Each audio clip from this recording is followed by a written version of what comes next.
Di dalam nama Tuhan Yesus berbagi renungan firman Tuhan untuk saling menguatkan. Renungan firman Tuhan pada pagi hari ini dengan judul Takut akan Allah adalah permulaan daripada pengetahuan. Takut akan Allah atau takut akan Tuhan adalah permulaan dari pengetahuan. Di pertemuan kita yang sebelumnya, kita bersama-sama melihat dan mempelajari bahwa rasa takut adalah memang bagian daripada emosi yang dimiliki oleh setiap umat manusia. Dan rasa takut ini sendiri juga adalah satu kebaikan yang Tuhan berikan kepada manusia. Karena dengan adanya rasa takut, maka kita memiliki satu insting dan juga satu usaha untuk dapat bertahan hidup di dalam dunia ini. Dan di Amsal pasal 1 ayat yang ke-7 menuliskan hal yang sangat menarik bagi kita. Kita sama-sama melihat dalam kitab Amsal pasal 1 ayat yang ke-7. Bahwa di sini dituliskan dalam kitab Amsal pasal 1 ayat yang ke-7, takut akan Tuhan adalah permulaan pengetahuan, tetapi orang bodoh menghina hikmat dan didikan. Takut akan Tuhan adalah permulaan pengetahuan. Jika kita melihat Amsal pasal 1 ayat yang ke-7 ini awal daripada pengetahuan, berarti menunjukkan tanpa adanya takut akan Tuhan, maka pengetahuan itu tidak akan bermula atau tidak akan mulai. Dan jika kita menanyakannya, bukankah pendidikan itu memberikan kepada kita pengetahuan? Bukankah sekolah itu memberikan kepada kita pengetahuan? Tentu kita akan mengatakan, iya betul.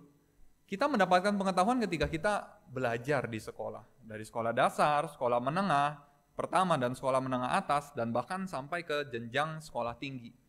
Kita mendapatkan pengetahuan di sana. Dan makna umum daripada pengetahuan adalah sebuah fakta atau sebuah informasi yang diperoleh dari seseorang dari pengalaman ataupun pendidikan yang ia jalani. Ini adalah makna umum daripada pengetahuan. Namun mengapa Amsal pasal 1 ayat yang ke-7 takut akan Tuhan adalah permulaan pengetahuan? Dikala seseorang itu tidak perlu takut akan Tuhan, dia bisa memperoleh pengetahuan di sekolah. Dan kita akan sama-sama melihat apa yang dimaksudkan sebenarnya dari Amsal pasal 1 ayat yang 7 ini. Pengetahuan apa yang akan diperoleh ketika seseorang itu memiliki rasa takut akan Tuhan. Kita akan sama-sama kembali dalam kitab Amsal pasal 1 ayat yang ke-7. Amsal pasal 1 ayat yang ke-7. Di sini dituliskan, takut akan Tuhan adalah permulaan pengetahuan. Amsal pasal 1 ayat yang ke-7 bukanlah berbicara mengenai pengetahuan secara duniawi. Jika kita berbicara mengenai pengetahuan secara duniawi, betul kita akan dapatkan semua itu di sekolah, di kursus, di seminar, kita dapatkan pengetahuan duniawi itu. Namun Amsal pasal 1 ayat yang ke-7 tidak berbicara mengenai pengetahuan itu. Amsal ini sebenarnya sedang berbicara mengenai pengetahuan apa? Kita lihat di dalam kitab Mazmur, pasal 139 ayat yang ke-6.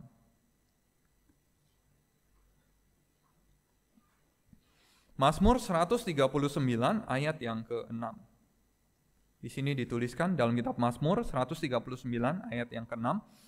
Terlalu ajaib bagiku pengetahuan itu, terlalu tinggi, tidak sanggup aku mencapainya. Dari Mazmur pasal 139 ayat yang ke-6 memberitahukan kepada kita bahwa ada sebuah pengetahuan yang terlalu tinggi bagi manusia. Ada sebuah pengetahuan yang terlalu ajaib bagi manusia. Ada sebuah pengetahuan yang sebenarnya manusia tidak sanggup untuk mencapainya.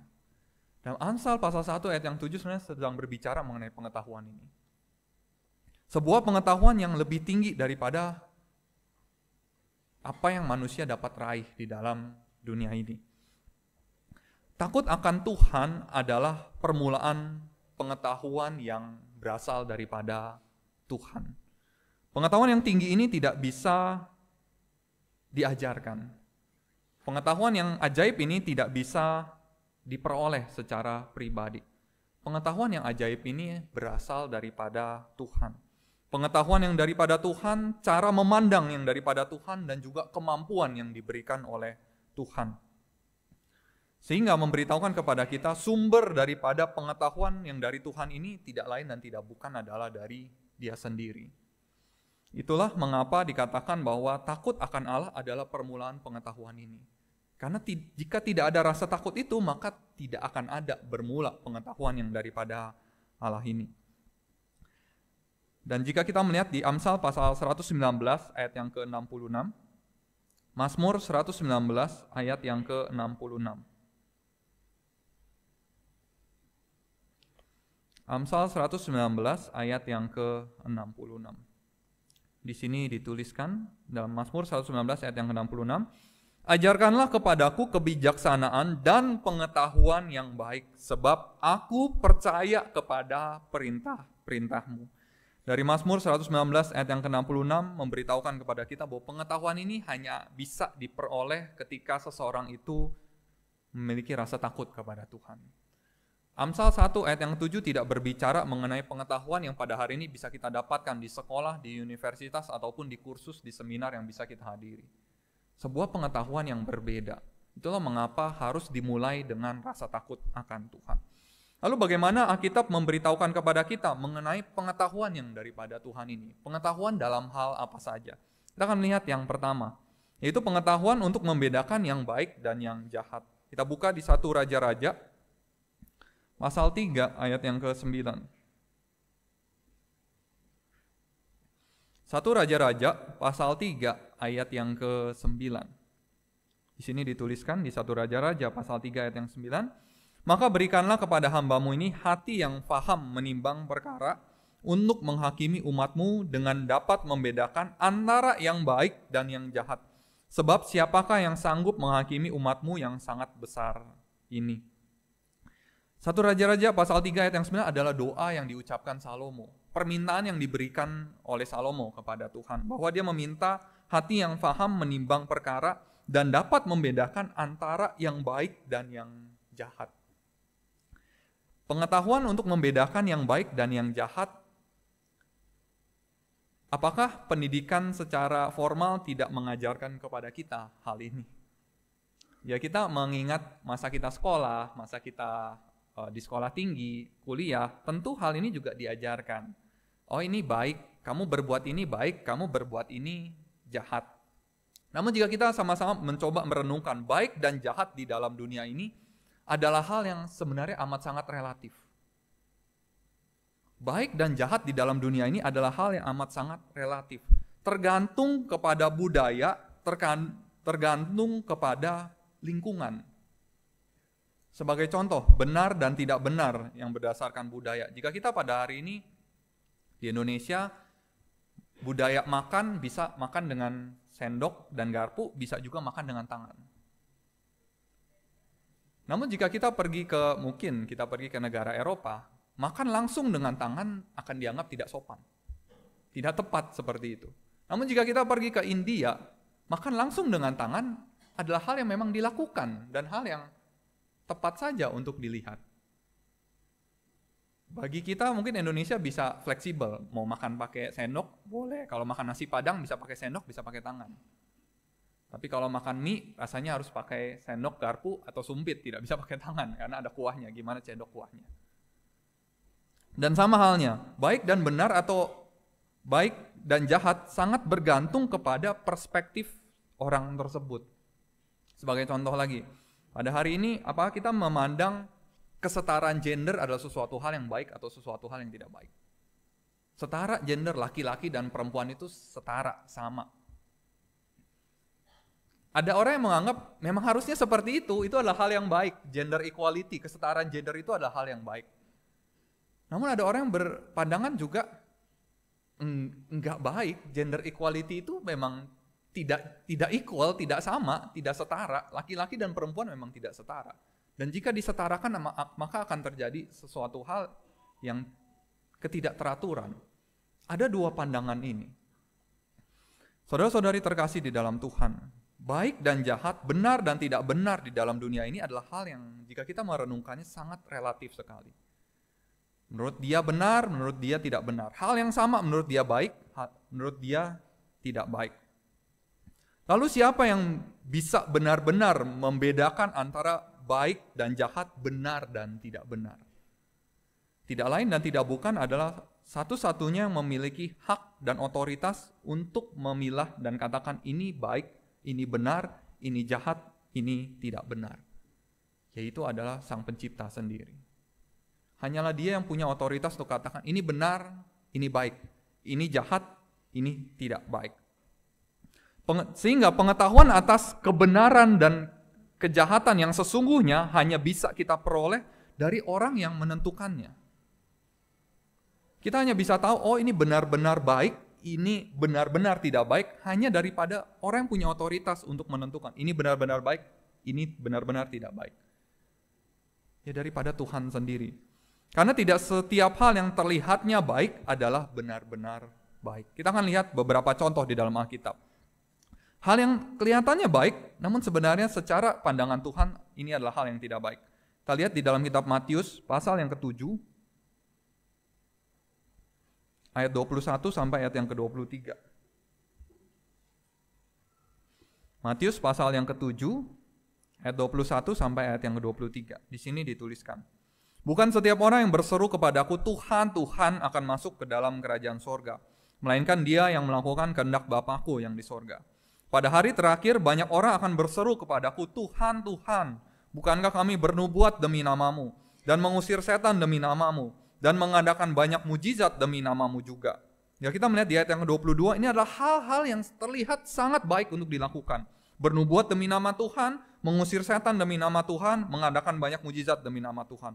Namun di mata Tuhan, apakah ini adalah hal yang baik? Kita lihat di ayat yang 23. Pada waktu itulah aku akan berterus terang kepada mereka dan berkata, aku tidak pernah mengenal kamu, enyahlah daripadaku kamu sekalian pembuat kejahatan.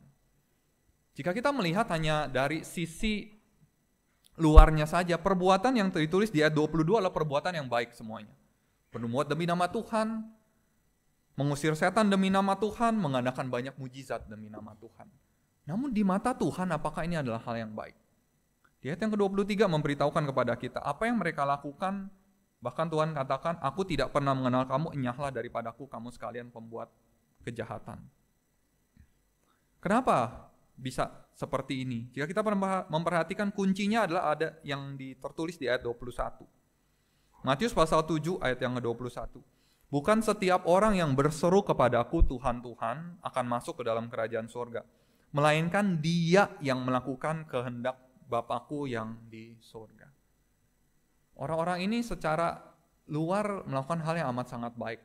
Namun Tuhan tahu bahwa walaupun mereka secara luar melakukan hal yang baik, sebenarnya mereka tidak melakukan apa yang Tuhan kehendaki. Dari luar kelihatan baik, namun di mata Tuhan ini adalah hal yang tidak baik. Lalu kita akan juga melihat sesuatu hal yang kelihatannya sangat buruk, belum tentu sebenarnya adalah sesuatu hal yang buruk. Kita buka dalam kitab Ayub, pasal 42, ayat 5 dan juga ayat yang ke-6. Ayub pasal 42 ayat yang ke-5 dan juga ayat yang ke-6. Di sini dituliskan di Ayub 42 ayat 5 dan 6, hanya dari kata orang saja aku mendengar tentang engkau, tetapi sekarang mataku sendiri memandang engkau. Oleh sebab itu aku mencabut perkataanku dan dengan menyesal aku duduk dalam debu dan abu. Ayub pasal 42 ayat 5 dan ayat yang ke-6 adalah perkataan yang Ayub ucapkan. Dan apakah perkataan ini dia ucapkan setelah Tuhan pulihkan keadaannya? Belum. Tuhan pulihkan keadaannya di ayat yang ke-7 dan selanjutnya. Jadi ketika Tuhan belum pulihkan keadaan Ayub, dia sudah mengatakan itu, mataku sendiri memandang engkau. Oleh sebab itu aku mencabut perkataanku dan dengan menyesal aku duduk dalam debu. Ya, kita melihat dan merenungkan apa yang terjadi kepada Ayub. Segala yang dia miliki hilang dalam waktu yang amat sangat singkat dan cepat. Ternak-ternaknya hilang, anak-anaknya pun hilang. Secara luar ini adalah hal yang sangat tidak baik. Kita tidak akan katakan ini adalah hal yang baik yang terjadi kepada Ayub. Namun di Ayub pasal 42 ayat yang ke-5 dan ayat yang ke-6 memberitahukan kepada kita apakah yang dialami oleh Ayub adalah hal yang baik? Hal yang baik. Karena justru dari apa yang dialami itu, sebelumnya dia hanya mendengar tentang Tuhan, namun setelah dia mengalami itu, sekarang matanya sendiri memandang Tuhan. Dia punya pengalaman pribadi bersama dengan Tuhan. Saudara-saudari terkasih di dalam Tuhan, ketika kita hidup bersama-sama dengan Tuhan, ada hal-hal yang secara luar tampaknya baik, namun sebenarnya belum tentu baik di mata Tuhan. Ada hal-hal yang secara luar nampaknya buruk, namun sebenarnya di mata Tuhan belum tentu itu ada sesuatu hal yang buruk.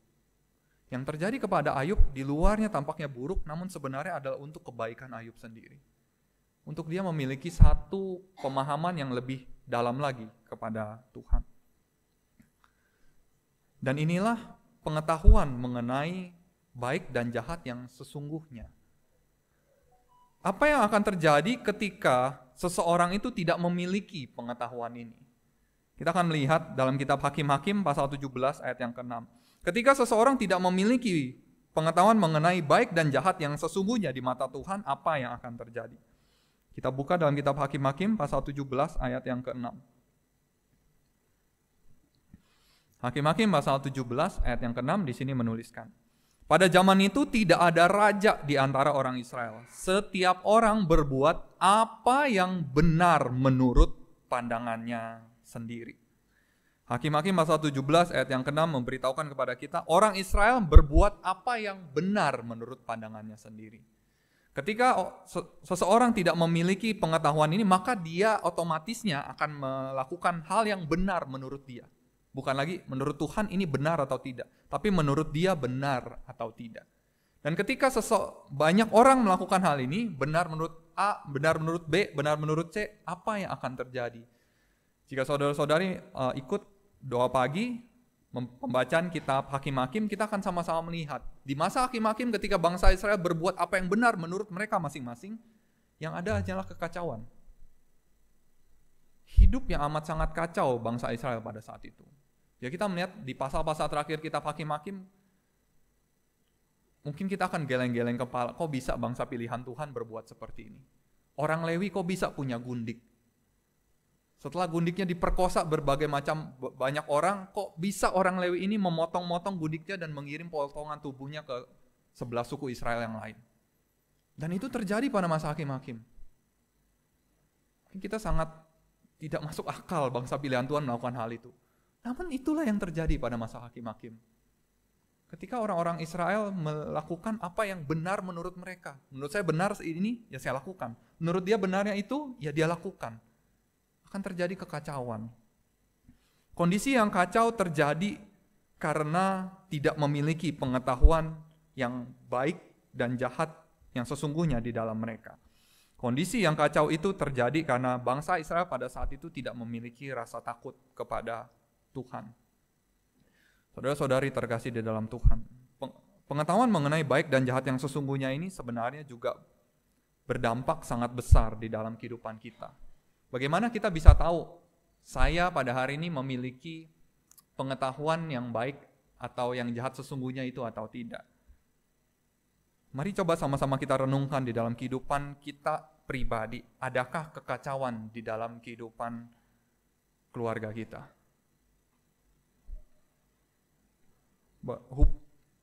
Renungkan hubungan saya, misalkan hubungan suami istri, antara suami dan istri. Apakah hubungan saya antara suami dan istri adalah hubungan yang harmonis atau hubungan yang tidak harmonis?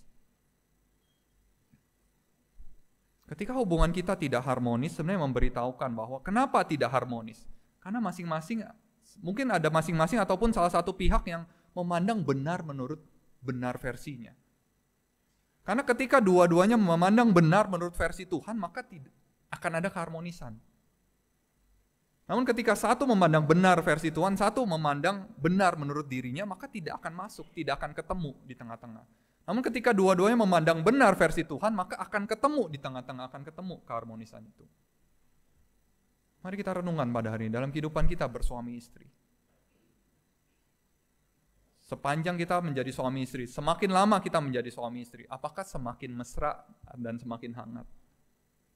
Atau terkadang ada satu perkataan yang ya semakin lama itu ya semakin ya udah biasa aja, menjadi seperti teman saja. Namun apakah Alkitab menunjukkan seperti itu? Jika kita ingat kisah Ishak dan Ribka, ketika mereka tua mereka masih sangat mesra. Bukan ketika mereka tua menjadi hambar dan biasa saja. Ketika mereka tua, mereka juga tetap mesra. Saudara-saudari terkasih dalam Tuhan, jika ada sebuah kekacauan dalam hubungan suami dan istri kita, Kita harus sama-sama merefleksi ke dalam diri kita. Adakah saya takut akan Tuhan? Adakah pengetahuan baik dan jahat itu ada dalam diri saya? Dan hal yang kedua, adakah kekacauan antara hubungan orang tua dan juga anak? Orang tua tidak bisa berbicara dengan anak, tidak bisa menasihati anak, anak tidak mau mendengar kepada nasihat daripada orang tua. Adakah kekacauan ini?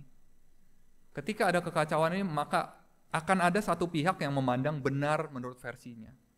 Sama dengan hubungan suami istri tadi. Jika anak dan orang tua memandang benar secara versi Tuhan, maka akan ketemu di tengah-tengah. Namun jika masing-masing benar menurut versinya, versi A, versi B, maka tidak akan ada versi yang tengah-tengahnya. Mari kita renungkan pada hari dalam kehidupan kita sebagai orang tua dan anak. Mudahkah kita untuk menasihati mereka? Mudahkah kita sebagai anak untuk menerima nasihat orang tua kita? Ketika ada kesulitan atas hal ini, adakah rasa takut pada Tuhan di dalam hati kita? Karena jika kita ingat Alkitab bagaimana hubungan Abraham dan Ishak sebagai orang tua dan anak adalah hubungan yang amat sangat baik. Dikatakan Abraham dan Ishak berjalan bersama-sama ketika Abraham mau mempersembahkan Ishak. Apakah Ishak protes ketika dia berjalan bersama-sama dengan Abraham? Apakah Ishak protes ketika Abraham sudah mengangkat pisau? Tidak.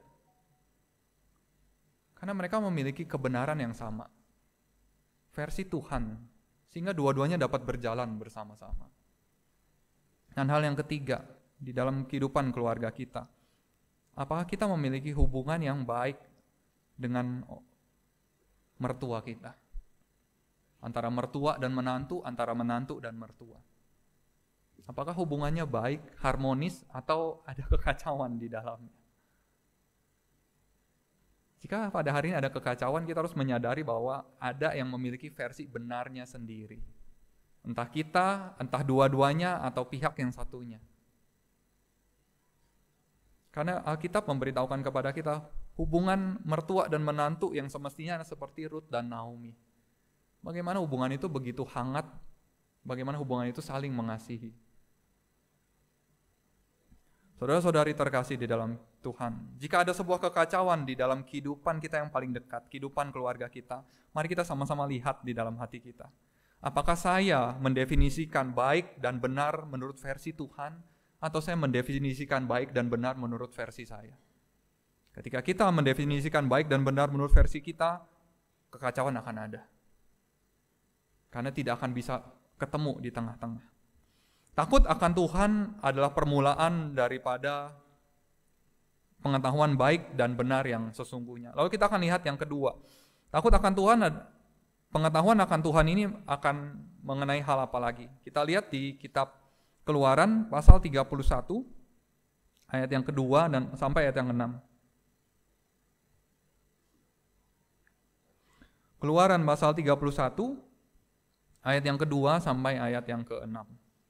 Di sini dituliskan, Keluaran pasal 31 ayat 2 sampai 6. Lihat, telah kutunjuk Bezaleel bin Uri bin Hur dari suku Yehuda, dan telah kupenuhi dia dengan roh Allah, dengan keahlian dan pengertian dan pengetahuan dalam segala macam pekerjaan, untuk membuat berbagai rancangan supaya dikerjakan dari emas, perak, dan tembaga, untuk mengasah batu permata supaya ditata, untuk mengukir kayu, dan untuk bekerja dalam segala macam pekerjaan. Juga aku telah menetapkan di sampingnya Aholiab bin Ahisamak dari suku Dan. Dalam hati setiap orang ahli telah kuberikan keahlian. Haruslah mereka membuat segala apa yang telah kuperintahkan kepadamu. Pengetahuan daripada Tuhan yang kedua adalah pengetahuan untuk melayani Tuhan. Pengetahuan untuk melayani Tuhan. Keluaran pasal 31 ayat yang kedua hingga ayat yang ke-6 itulah peristiwa ketika Tuhan memerintahkan bangsa Israel untuk membuat kemah pertemuan, tabut perjanjian, dan juga tutup pendamaian. Jika kita mengingat bangsa Israel selama mereka di Mesir, mereka adalah budak. Dan apa yang mereka lakukan sebagai budak? Mereka bekerja dengan batu bata.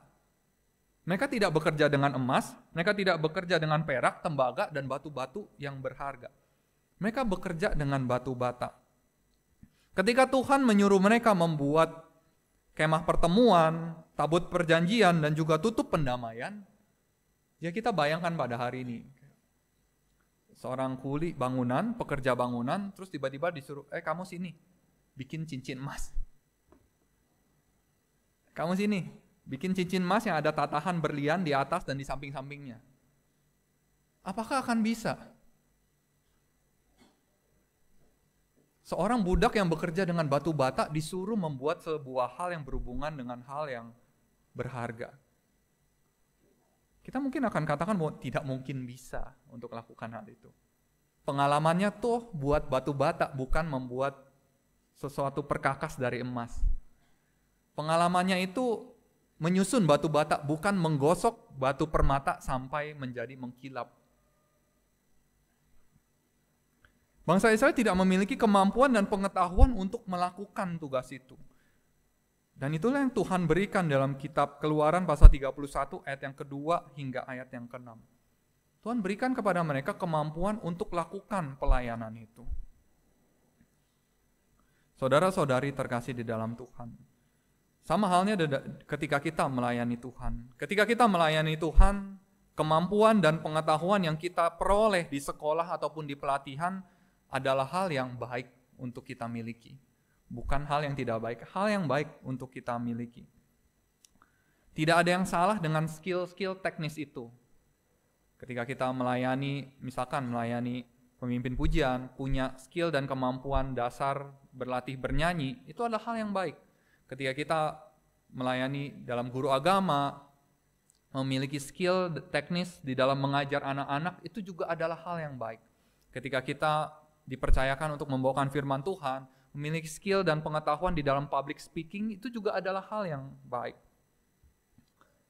Namun ketika kita melayani Tuhan, apakah pada akhirnya kita bergantung sepenuhnya kepada kemampuan teknis dan pengetahuan teknis itu? Apakah kita bergantung sepenuhnya kepada pengetahuan teknis dan skill teknis itu? Karena kita harus menyadari bahwa ada hal-hal yang sebenarnya tidak bisa diajarkan. Kemampuan teknis itu bisa diajarkan. Public speaking bisa diajarkan, kemampuan bernyanyi bisa diajarkan, kemampuan mengajar bisa diajarkan. Namun ada skill-skill atau kemampuan-kemampuan non-teknis yang sebenarnya tidak bisa diajarkan. Dan itu yang akan menjadi sebuah pembeda di dalam seseorang melayani Tuhan. Jika pada hari kita merenungkan, apa yang membedakan atlet yang hebat, sangat hebat dengan atlet yang biasa saja? Saya secara pribadi suka olahraga basket dan pada waktu-waktu ini sedang final NBA playoff. Apakah semua pemain itu bukan pemain yang hebat? Pemain yang hebat, skill dasarnya semuanya punya nggak? Punya, dribble bisa, shoot bisa, layup bisa, defense bisa. Namun apa yang membedakan satu pemain yang kita akan lihat, wah dia sangat hebat, dengan pemain yang lainnya? Apakah mereka berlatihnya berbeda-beda? Tentu sebagai satu tim latihannya sama. Diberikan porsi latihan yang sama, diberikan drill yang sama, repetisi yang sama. Namun apa yang membedakan seseorang bisa akhirnya menjadi seorang atlet yang sangat hebat? Karena ketika orang itu memiliki sesuatu hal yang tidak bisa diajarkan. Seorang atlet bisa menjadi sangat hebat ketika dia memiliki satu IQ di dalam permainan itu yang sangat baik. Dan itu tidak bisa diajarkan. Dulu ketika saya masih punya kesempatan untuk melatih basket di sekolah Kristen Kanan SMA, hal itu terlihat.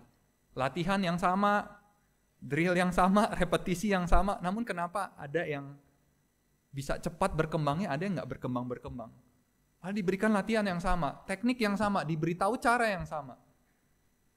Karena ada yang memiliki soft skill atau skill non-teknis, IQ yang berbeda untuk melakukan hal itu. Dan itu yang membedakan antara atlet yang hebat dengan atlet yang biasa saja. Sama halnya dengan seniman. Apa yang membedakan seniman yang benar-benar hebat dan seniman yang biasa saja? Apakah seniman itu tidak bisa membuat lukisan yang bagus? Bisa. Apakah tidak ada seniman lagi yang bisa membuat lukisan Mona Lisa semirip-miripnya? Bisa. Namun kenapa seseorang yang pencipta lukisan Mona Lisa itu menjadi seorang seniman yang hebat? Karena dia tidak meniru. Apakah ada artis atau seniman lain yang bisa meniru dengan sama percis? Banyak. Namun bisakah seseorang membuat itu dari nol? Dari tidak ada, kanvasnya kosong, tidak ada referensi, dan dia tuangkan itu menjadi sebuah karya seni. Dan itu tidak bisa diajarkan. Sama halnya di dalam pelayanan kita. Skill non-teknis ini adalah pemberian daripada Tuhan. Mengajar bisa diajarkan, public speaking bisa diajarkan, namun hati di dalam pelayanan itu tidak bisa diajarkan. Saya tidak bisa mengajarkan kepada saudara-saudara, Anda harus punya hati dalam pelayanan. Tidak. Itu benar-benar harus dirasakan sendiri, harus keluar sendiri. Dan itu adalah pemberian daripada Tuhan. Dan ini adalah hal yang amat sangat membedakan nantinya di dalam pelayanan kita. Seorang melayani dengan hati dan seseorang yang hanya melayani dengan kemampuan teknisnya akan menghasilkan hasil yang berbeda. Berbeda di mana? Ketika seseorang melayani dengan hati, orang yang menerima pelayanan itu akan merasakan rasa yang berbeda. Ketika seseorang dengan hati yang penuh dia melakukan pelayanan itu, orang yang dilayani akan merasakan hal yang berbeda. Sama-sama pimpin pujian, sama-sama sambut tamu, sama-sama mengajar anak-anak. Namun yang menerimanya bisa merasakan itu. Dia melayani dengan hati. Ada sebuah kehangatan yang saya tidak temukan ketika orang lain yang melayani. Dan itu hanya bisa diberikan oleh Tuhan. Dan hati untuk melayani tidak hanya untuk orang yang menerima pelayanan itu. Hati untuk melayani juga memberikan sebuah sukacita bagi kita yang melayani. Saudara-saudari terkasih dalam Tuhan, di antara saudara-saudari sudah ada yang terlibat di dalam pelayanan. Namun ketika kita melakukan pelayanan itu dan kita tuntaskan pelayanan itu, rasa apa yang kita rasakan?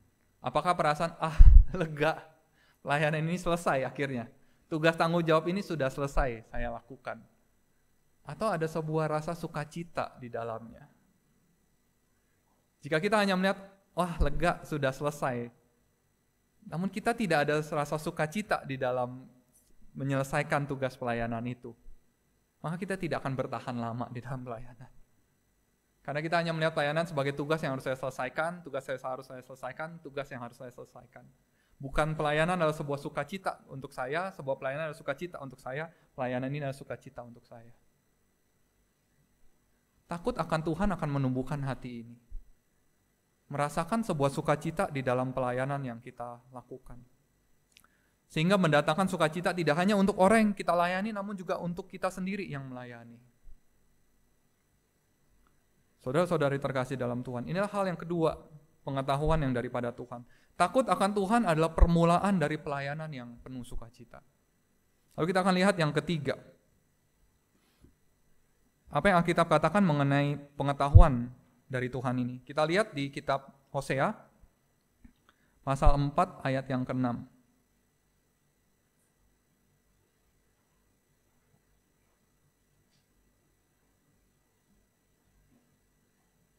Kitab Hosea pasal 4 ayat yang ke-6. Di sini dituliskan dalam kitab Hosea pasal 4 ayat yang ke-6.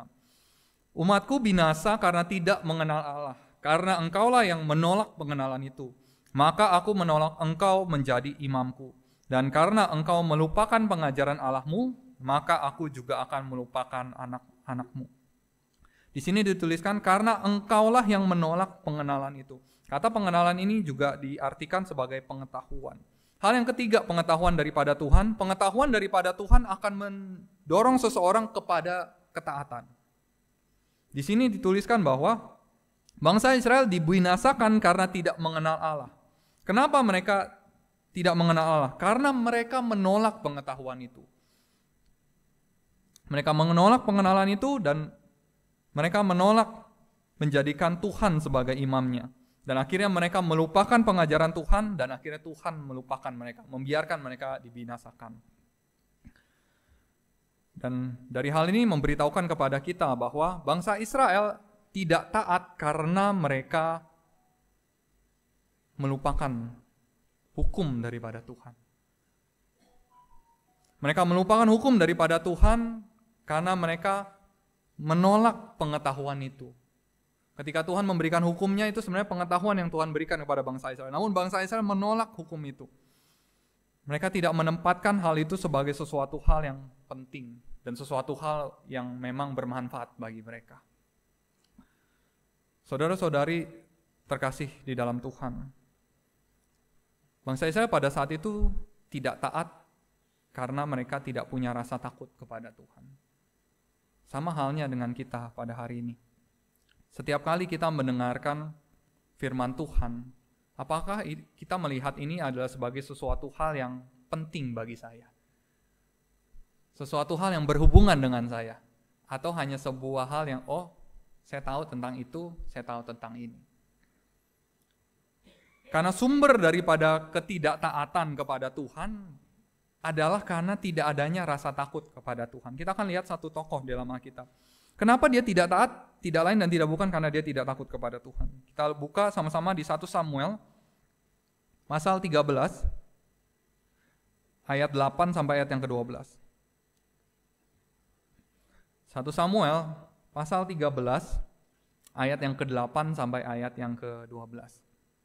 Di sini dituliskan, ia menunggu 7 hari lamanya sampai waktu yang ditentukan Samuel.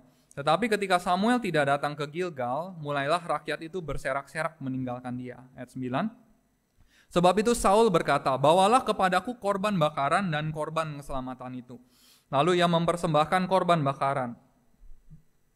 Baru saja ia habis mempersembahkan korban bakaran, maka tampaklah Samuel datang. Saul pergi menyongsongnya untuk memberi salam kepadanya. Tetapi kata Samuel, apa yang telah kau perbuat? Jawab Saul. Karena aku melihat rakyat itu berserak-serak meninggalkan aku, dan engkau tidak datang pada waktu yang telah ditentukan. Padahal orang Filistin telah berkumpul di Mikmas. Maka pikirku, sebentar lagi orang Filistin akan menyerang aku di Gilgal. Padahal aku belum memohonkan belas kasihan Tuhan. Sebab itu aku memberanikan diri lalu mempersembahkan korban bakaran. Saul melakukan sesuatu hal yang seharusnya dia tidak lakukan. Dari hal ini kita dapat melihat ketidaktaatan daripada Saul. Disuruh tunggu sehingga Samuel datang, nanti Samuel yang memberikan persembahan itu. Namun Saul akhirnya tidak taat akan hal itu. Dia tunggu-tunggu tidak datang dan akhirnya dia lakukan. Apakah Saul tahu atas hukumnya? Tahu. Disuruh tunggu, apakah Saul tahu? Tahu. Namun apakah Saul terima itu? Dia tidak terima itu sebagai sesuatu hal yang harus dia pegang sampai akhir. Dan pada akhirnya Saul menjadi tidak taat, dia mempersembahkan korban itu sendiri karena dia kurang rasa takut kepada Tuhan. Jika dia takut kepada Tuhan, pada saat itu dia tidak mungkin mempersembahkan korban itu. Meskipun dia lihat rakyat sudah mulai berserak meninggalkan dia, jika rasa takut dia kepada Tuhan lebih besar daripada melihat rakyat yang meninggalkan dia, dia tetap akan menunggu Samuel datang pada saat itu.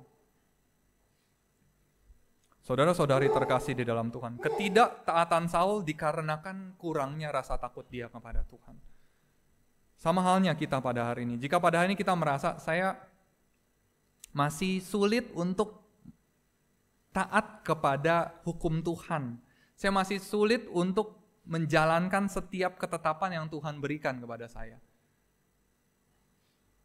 Kiranya kita refleksi di dalam diri kita. Masalahnya bukanlah hukum Tuhan itu sulit untuk dijalankan. Masalahnya bukanlah ketetapan Tuhan itu sangat berat untuk kita lakukan. Masalah utamanya adalah rasa takut kita yang kurang kepada Tuhan. Hukumnya tetap itu, tidak berubah, bobotnya tidak bertambah. Ketika Tuhan berkata, ingat dan kuduskan hari Sabat, dari zaman Musa sampai hari ini hukumnya tetap itu. Tidak bertambah, ingat dan kuduskan hari Sabat, dan kamu harus lakukan ini, dan lakukan ini, dan lakukan ini. Tidak bertambah, hukumnya tetap itu. Ketika kita tidak ingat dan menguduskan hari Sabat secara penuh, adakah rasa takut di dalam diri kita? Jadi kita tidak merasa takut dan merasa, oh ya memang kebiasaan saya seperti ini, datang di jam Sabat dan ya sudah, selesaikan jam Sabat. Berarti kita kurang takut kepada Tuhan. Apakah kita takut ketika kita tidak menghormati orang tua kita? Hukumnya sama. Ingat, hormatilah ayah dan ibumu. Pada hari ini mungkin ada yang berkata, ya kalau ayah dan ibu saya orangnya baik, ayah dan ibu saya tidak baik, gimana saya bisa menghormati dia? Hukumnya tidak berubah, tidak peduli orang tuanya baik atau orang tuanya tidak baik di mata kita. Hukumnya tetap hormatilah ayah dan ibumu.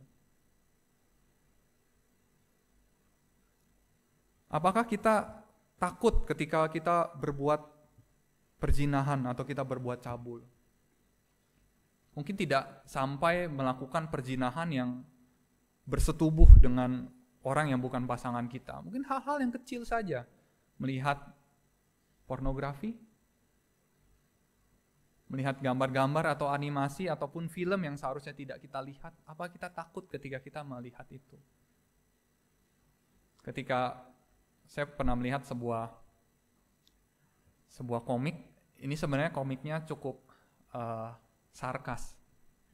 Jadi komiknya ini menggambarkan satu kondisi di kantor dan ada laki-laki dan perempuan di kantor itu sangat mensupport lah, sangat mendukung. Gaya bicaranya sangat manis, sangat mesra antara laki-laki dan perempuan ini. Sehingga teman kantor yang lain berkata bahwa wah iri ya bisa satu kantor dengan pasangannya. Namun ketika pulang dari kantor, sang teman melihat nyata sang wanita punya suaminya, sang laki-laki punya istrinya sendiri. Padahal di kantor mereka ini, laki-laki dan perempuan ini sangat mesranya. Ini adalah sebuah sarkas dan saya juga melihat beberapa video ketika diwawancara. Apakah perselingkuhan di kantor itu adalah hal yang banyak terjadi? Dan ternyata secara survei itu memang benar banyak terjadi.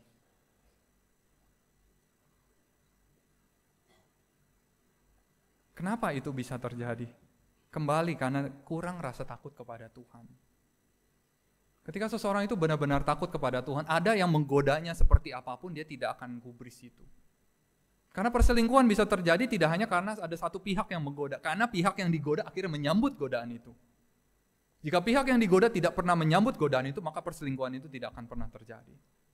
Sama halnya dengan melihat pornografi. Oh, saya klik ini tiba-tiba keluar ini. Kan kita bisa close langsung. Kenapa harus dilanjutkan melihatnya? Bisa close langsung. Oh, ini iklan yang memang sengaja dipasang sebagai perangkap. Klik ini keluar iklan yang saya tidak mau. Kan kita bisa close langsung. Godaan itu datang, apa kita sambut atau kita abaikan itu. Apakah juga kita takut ketika kita menjadi saksi palsu atau saksi dusta? Hukum ke-9. Mungkin kita berkata bahwa saya tidak pernah menjadi saksi palsu atau menjadi saksi dusta, bersaksi dusta. Namun apakah kita takut ketika kita suka gosipin orang lain? Setiap ketemu hatinya bawaannya ingin cerita aja mengenai bukan kebaikan orang lain, seringkali yang diceritakan adalah keburukan orang lain. Ketika kita menceritakan keburukan orang lain kepada kelompok yang lain, apakah ada rasa takut di dalam diri kita? Terlebih lagi ketika kita menceritakan keburukan saudara-saudari Siman, bahkan kita menceritakan keburukan keluarga kita sendiri, entah suami kita, istri kita, atau anak kita, adakah rasa takut di dalam hati kita?